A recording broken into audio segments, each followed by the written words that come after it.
देखिए ये स्टैंडर्ड का नाम क्या है? AS14 तो नंबर है, नाम बताइए। ठीक है, देखिए बेसिकली कंपनी पे लागू होता है, लेकिन अगर कोई और भी पार्टनरशिप में अमलगमेशन हो रहा हो या कहीं हो तो उस पर भी लागू होता है, ऐसी कोई दिक्कत की बात नहीं है।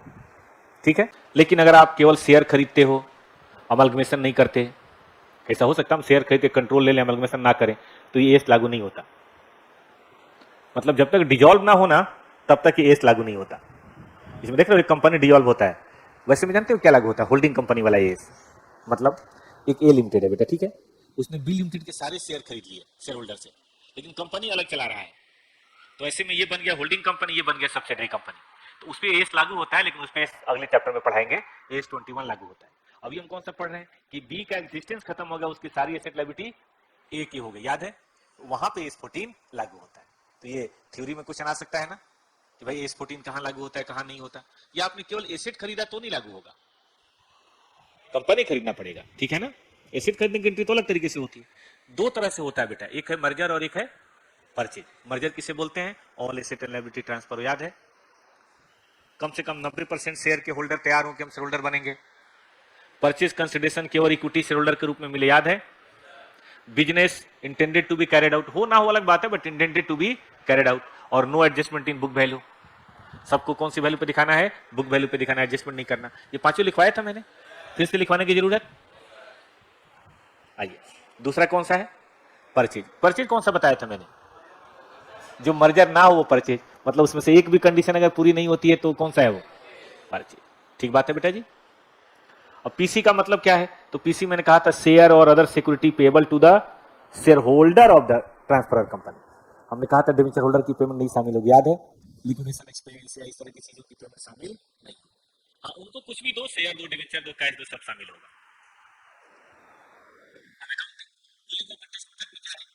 सब कुछ जो है ना एग्जिस्टिंग कैरिंग अमाउंट पे लिखा जाता है, याद आया बच्चों को? परचेज मेथड में क्या है कि जो भी चीजें वो एग्रीड वैल्यू पे लिखी जाती हैं, ठीक बात है, और उसके लिए हम उसका एक फेयर कोई वैल्यू निकालते हैं और फेयर वैल्यू पे सबको हम रीस्टेट करते हैं। बस और तो कुछ है नहीं। कुछ क्वेश्चन करा दें AS14 वाले खास? चलो AS14 वाले खास क्वेश्चन करा देते हैं। AS14 में क्वेश्चन किस तरह का आया है बताओ? कौन सी कंडीशन है जो मर्जर के लिए जरूरी है? लिख पाओगे? 5 याद है बच्चों को? ऑल एसेट, बुक वैल्यू पे 90%, only PC, only share, business to be continued. तो वो चीजें अगर हमने पढ़ी हो, लिखी हो, रिवाइज की हो, तो क्या ये आंसर हो सकता है? 5 नंबर हो जाएगा। कहता है पीसी निकालो, इतने शेयर दिए शेयर होल्डर को, इतने प्रेफरेंस शेयर दिए, क्या डिवेंचर शामिल होगा बेटा? डिवेंचर होल्डर की पेमेंट शामिल होगी? ऐसे क्वेश्चन किए थे हम लोगों ने, फिर से करने की जरूरत तो नहीं ना। ये देखो पीसी निकालना है, बताओ क्या क्या शामिल करें? इक्विटी शेयर कर लें, कैश कर लें क्योंकि इक्विटी को दिया जा रहा है, प्रेफरेंस कर लें, क्या डिवेंचर भी करेंगे? I don't think so. देखो तो इसमें ये क्वेश्चन आंसर है आपके स्टडी में है कि नहीं? चेक करना कहां है। अच्छा 8.1 चेक करो, 8.1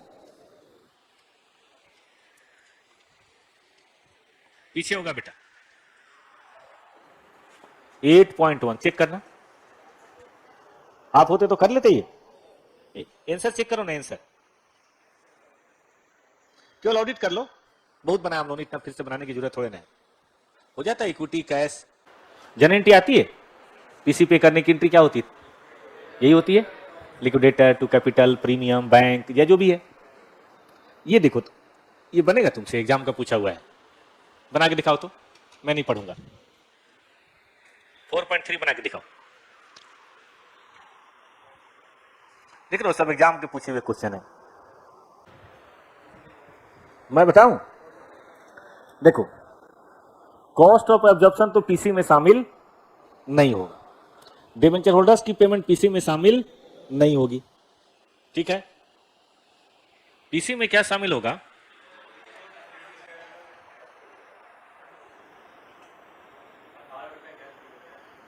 ये 18 रुपए, यहां पे ये होना चाहिए फुल स्टॉप, 18 रुपए कैश वाला शामिल होना चाहिए, प्रेफरेंस होल्डर को जो दिया वो शामिल होना चाहिए, है ना। और नंबर ऑफ शेयर ये है, इसमें लगता है कुछ मिसिंग है यार। इक्विटी को इक्विटी कितना दिया,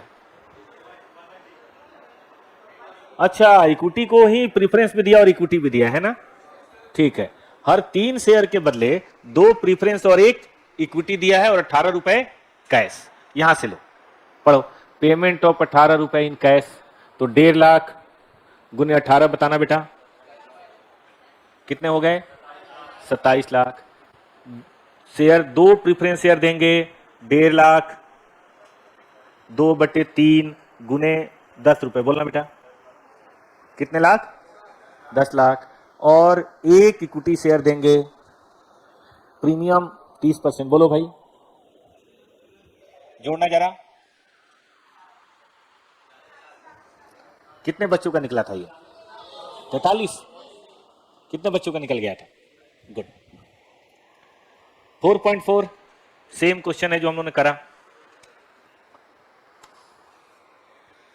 5.12 के जैसा है, क्वेश्चन पढ़ो, आइडिया लग जाएगा आपको। छोड़ सकता हूं, 2 कंपनी बनेगी, प्रेफरेंस शेयर होगा, इक्विटी शेयर इशू होगा, इन्वेस्टमेंट अलाउंस, ऐसा क्वेश्चन किया था हम लोगों ने, कोई बोल ही नहीं रहा। देखो ना, ऐसा क्वेश्चन नहीं किया था, ऐसे वाले क्वेश्चन, 2 कंपनी मिलाकर तीसरी बन रही है, कैसे, कौन सा क्वेश्चन था देख लूं मैं, सेम एज, बिल्कुल ऐसा ही पढ़ा था, मुझे याद है, मुझे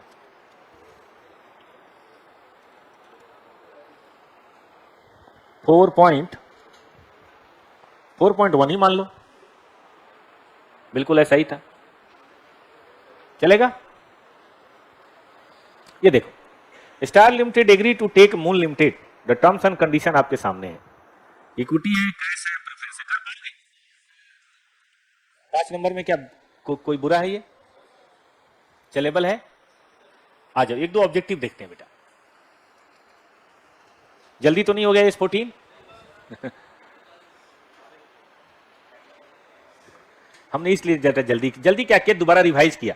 आप ये समझिए, ये पढ़िए, विच स्टेटमेंट इज करेक्ट,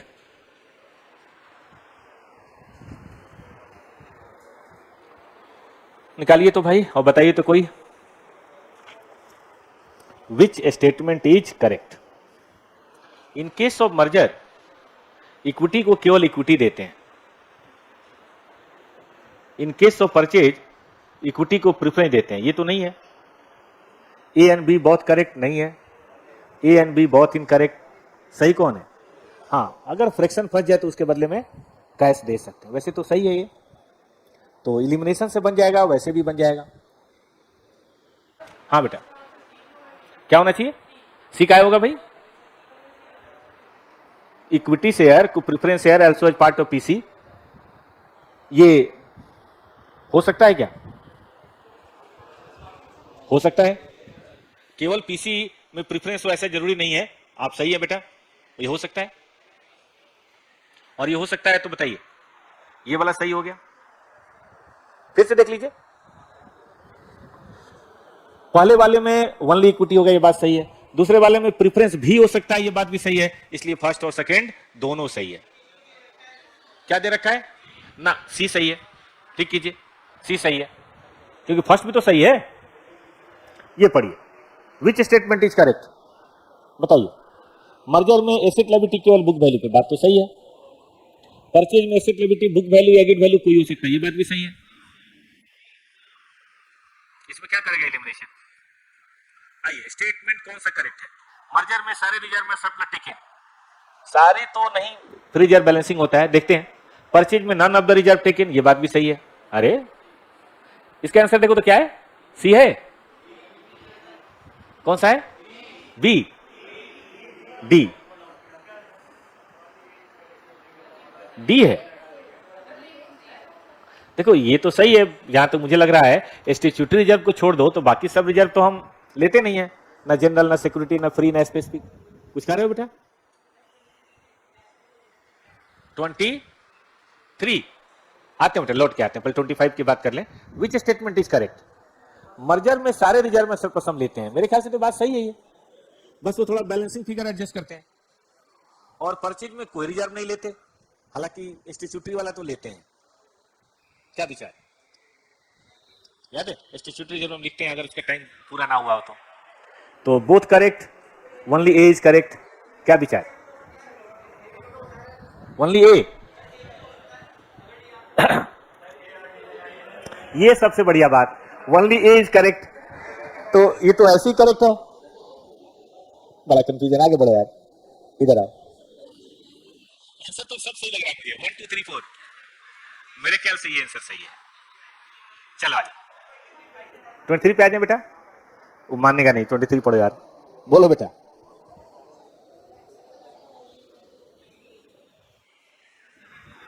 चलो ये कह रहे हैं कि भाई ओनली इक्विटी क्यों फ्रिक्शन में कैश हो सकता है, एकदम बारीक जाइए। तो फिर क्या, खाली बी? अबे यार चलो इधर आओ, करते रहो, बैठो, आ जाओ भाई, तो मैं करो, हमें मतलब नहीं है। State which statement is correct? Merger pulling of interest सही बात है। परचेज, परचेज और pulling of interest depending upon the condition, नहीं। अब ऐसे में ए या डी बताओ, सी इंस्टीट्यूट के मॉड्यूल में ही है।